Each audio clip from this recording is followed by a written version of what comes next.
ఇకపై మీకు ఇష్టమైన ఫేవరెట్ సీరియల్స్ యొక్క ఫుల్ ఎపిసోడ్స్ యూట్యూబ్లో అందుబాటులో ఉండవు.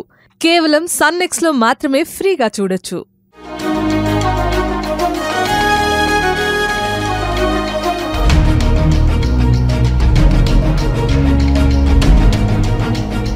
ఏమైంది ఆనంది?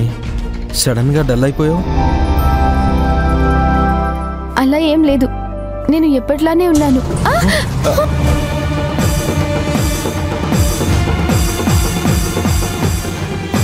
మళ్ళీ లిఫ్ట్ ఆగిపోయిందండి.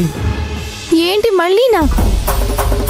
ఈ పనికిరాని లిఫ్ట్ ఎప్పుడు మనిద్దరం ఎక్కినప్పుడే ఆగిపోతుంది.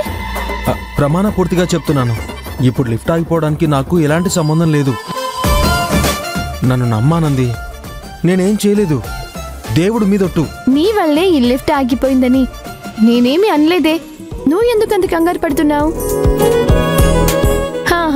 ఈ లిఫ్ట్ దానంతట అదే ఆగిపోతే దానికి నువ్వేం చేస్తావులే. మురళి అన్నకి ఫోన్ చేసి లిఫ్ట్ ఆగిపోయింది అని చెప్పు, అన్న బాగు చెప్పిస్తాడు. నీకు నా మీద ఏమాత్రం అనుమానం లేదు కదా? నన్ను నమ్ముతున్నావు కదా? చెప్పిందా ఎన్నిసార్లు చెప్తావు? ముందు మనం బయటపడే మార్గం చూడు. మురళి అన్నకి ఫోన్ చేసి లిఫ్ట్ బాగు చేయించమని చెప్పు. కాస్త లేటుగా వెళ్ళినా కరుణాకర్ సార్ దగ్గర నేను మాటలు పడాలి. సరే.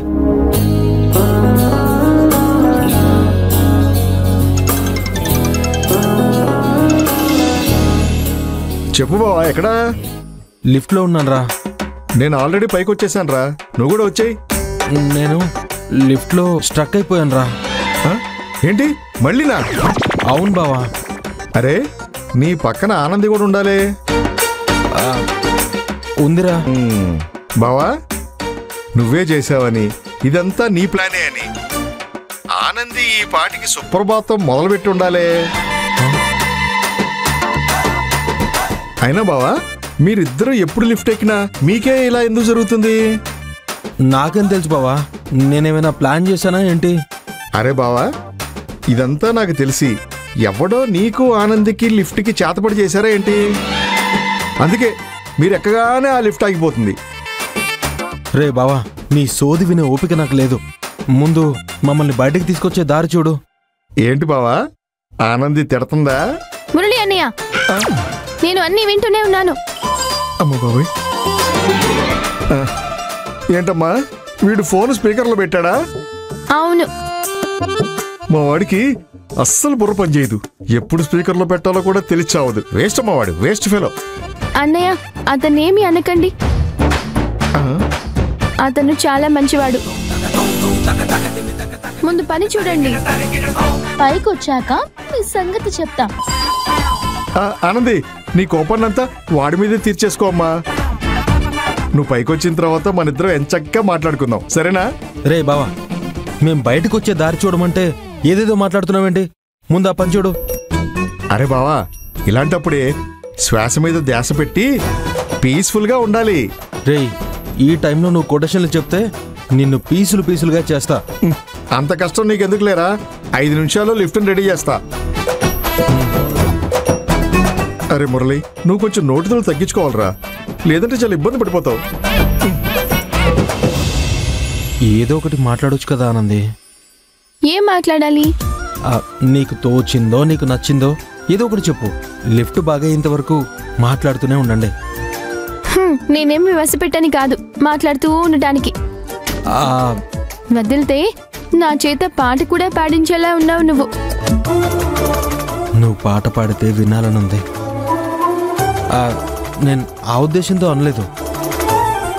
ఇప్పుడు ఎలాగో లిఫ్ట్ బాగవడానికి టైం పడుతుంది కదా, అప్పటి వరకు సైలెంట్గా ఉండడం ఎందుకు? ఏదో ఒకటి మాట్లాడతావు కదా అని అడిగాను, అంతే. మీరు అనవసరంగా కోపడకండి. అవును, నువ్వు నన్ను ఎప్పుడు కోపిస్తూ దానిలాగే ఎందుకు చూస్తావు? అలా ఏం లేదానంది. మనిద్దరం ఇలా ఒంటరిగా ఉంటే ఏదో ఒక సమస్య వస్తూనే ఉంటుంది, అందుకే అలా అన్నాను. అలా సమస్యలు రావటానికి నేనే కారణం. నిన్ను అనవసరంగా అపార్థం చేసుకున్నాను. నేను నీ మంచితనం గురించి తెలుసుకోకుండా ఎన్నో మాటలు అన్నాను. నిన్ను బాగా ఇబ్బంది పెట్టాను. అలా ఏం లేదులే ఆనంది. ఆ పరిస్థితుల వల్ల నువ్వలా ప్రవర్తించావు, అందులో తప్పే ఉంది. అవునానంది, నీకు ఇంగ్లీష్ వచ్చా? ఏ ఎందుకు అలా అడుగుతున్నావు? నిన్న నైట్ నీకు గుడ్ నైట్ అనే మెసేజ్ పంపాను కదా, దానికి నువ్వు రిప్లైగా గుడ్ నైట్ స్వీట్ డ్రీమ్స్ అని పంపించావు కదా, అది నువ్వే పంపించావా అని నాకు డౌట్ వచ్చింది. అయ్యో, అది నేను పంపించలేదు, నా ఫ్రెండ్ రెజీనా పంపింది. అంటే నువ్వు నాకు రిప్లై ఇవ్వలేదా? రే అశ్విన్, నువ్వు రాత్రంతా డాన్స్ చేశావు, నువ్వు నీ కంగారు యదవా. ఇప్పుడు నువ్వెందుకు అలా ఉన్నావు? అదేం లేదానంది. నువ్వేమీ అనుకోకపోతే నీకొక విషయం చెప్తాను. చెప్పానంది. నువ్వు ఇంకెప్పుడు నాకు అలా మెసేజ్లు చేయకు. అరే, నేనేదో సరదాగా పంపించానంది, నీకు నచ్చకపోతే ఇంకెప్పుడు మెసేజ్ చేయను. నా వల్ల నువ్వు బాధపడుంటే క్షమించు. నువ్వు మెసేజ్ పంపించినందుకు నేనేమీ తప్పుగా అనుకోవటం లేదు. నాకు బదులుగా నువ్వు పంపించిన మెసేజ్కి సమాధానం ఇవ్వటం రాదు కదా, అందుకే వద్దంటున్నాను. అదీ కాకుండా నా చుట్టూ 3 కోతులున్నాయి. నువ్వు మెసేజ్ చేయటం చూసి నన్ను ఆట పట్టిస్తున్నారు.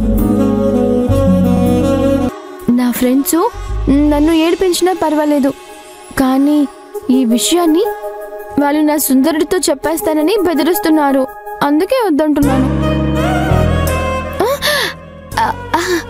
ఆ రోజు నువ్వు సుందరుడిని చూశాను, సుందరుడు నాకు బాగా తెలుసు అని చెప్పావు కదా. ఇప్పుడు ఆనంది సుందరుడు గురించి అడిగితే ఏం చెప్పాలి, ఎలా తప్పించుకోవాలి? నేనా? అలా నేనెప్పుడు అనలేదే. ఆ రోజు నువ్వే కదా ఫంక్షన్లో నా దగ్గరికి వచ్చి చెప్పావు.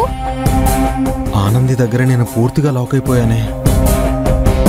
ఇప్పటికైనా సుందరుడు గురించి చెప్పు ప్లీజ్. ఎక్కడుంటాడు, ఎలా ఉంటాడు, ఏం చేస్తూ ఉంటాడు, నువ్వైనా చెప్పు. అతన్ని చూడాలని నాకు చాలా ఆశగా ఉంది. ఆనంది అంతలా అడుగుతుంది కదా.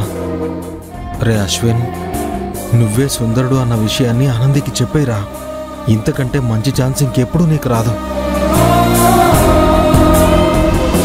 ఆనందికి నేనే సుందరుణ్ణి అని చెప్పేస్తే, ఒకవేళ తను నమ్మకపోతే మా మధ్య ఉన్న ఈ ఫ్రెండ్షిప్ మొత్తం కట్ అయిపోతుంది. అనవసరంగా తన దృష్టిలో నేను ఇంకా బ్యాడ్ అవుతాను. దానికన్నా నాకు తెలియదని కామ్గా ఉండడమే నయం. ఆనందికి ఒక ఫ్రెండ్గా ఇంకా బాగా దగ్గరయ్యి ఆ తర్వాత నువ్వు వెతుకుతున్న సుందరుణ్ణి నేనేం చెప్పేస్తే అప్పుడు తను నమ్ముతుంది. ఇప్పుడే తొందరపడ్డం అంత మంచిది కాదు. ఏంటి ఆలోచిస్తున్నావు? నిజం చెప్పాలంటే సుందరుడెవరో నాకు తెలియదు ఆనంది. నువ్వు నన్ను చెడ్డవాడిగా చూస్తున్నావు కదా, నేను అలాంటి వాడిని కాదు. నేనే తప్పు చేయలేదని నీతో చెప్పాలనుకున్నాను. అందుకే సుందరుడు నాకు తెలుసని నీతో అబద్ధం చెప్పాను. అబద్ధం చెప్పావా? ప్లీజ్ ఆనంది, నన్ను అర్థం చేసుకో. నేను కావాలని అబద్ధం చెప్పలేదు, తప్పనిసరి పరిస్థితుల్లో అలా చెప్పాల్సి వచ్చింది. ప్లీజ్ ఆనంది, నేను చేసింది తప్పే. ఇది మనసులో పెట్టుకుని నాతో మాట్లాడడం మానేయకు.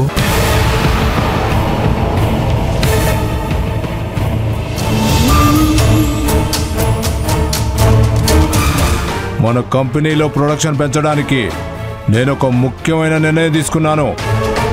కొత్తగా ఒక సూపర్వైజర్ని అపాయింట్ చేస్తున్నాను. నందా,